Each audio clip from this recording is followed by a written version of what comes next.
Well, there's been a shift in the last few years because after our government got involved in the war against terrorism and went into Somalia, that sort of shifted things, meaning there were more terrorist attacks in Kenya with the target specifically towards churches. And that really did change a lot of things in that a lot of people started to question what it meant to be Christian. Was it just an issue of a name that I have? Was it an issue of just that I go to church? Or was it people started asking, am I a Christian because of who I believe in? So has the church been under pressure? You talk about persecution. Yeah. The church in Kenya, is that under pressure from various angles? It is. The biggest one right now is what we're calling the radical Islam. That has sort of brought to the fore, like I said earlier on, people to question what does it mean to be a Christian. And it has changed how the churches view society and the social things they get involved in. But that was just by name. So Christianity is going strong.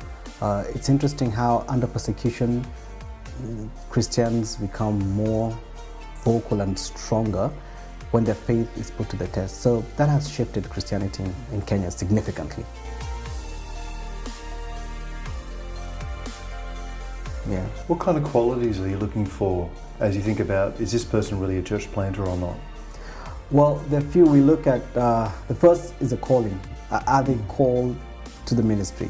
Because there are many people who come through the internship who believe they're called, but as they get experience in ministry, they're like, oh, this is not what I'm for. The second thing we're looking at is the issue of capacity. Do they have the tenacity and the capacity to actually lead? Do they have it? Because church planting is tough work sometimes. Things don't always go the way you want, and you want somebody who has the capacity, the emotional capacity, the spiritual capacity to hold on even when things are really tough. Because a team looks at them, and if they crumble and fall, things crumble and fall. When you're a church and only have 10 people, everybody's looking at you.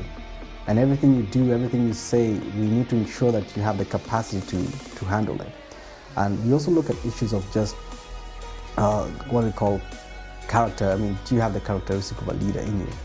Inability to give vision, cast vision, your ability to communicate well. Those are some of the things we look at.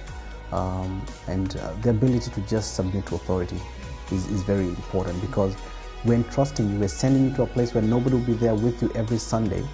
And we're going to trust you with people. We need to know that issues of character, issues of submission to authority are not issues you struggle with. Especially when you send out people, this has been our greatest challenge, is when you send out people and the church has to grow really fast. And so like, wait a minute, I can make it without these guys. I think I'll do this. I don't know if that happens here, but just the issue of having a humble heart and a heart of willingness to submit to authority of the leader that has sent you out is really key.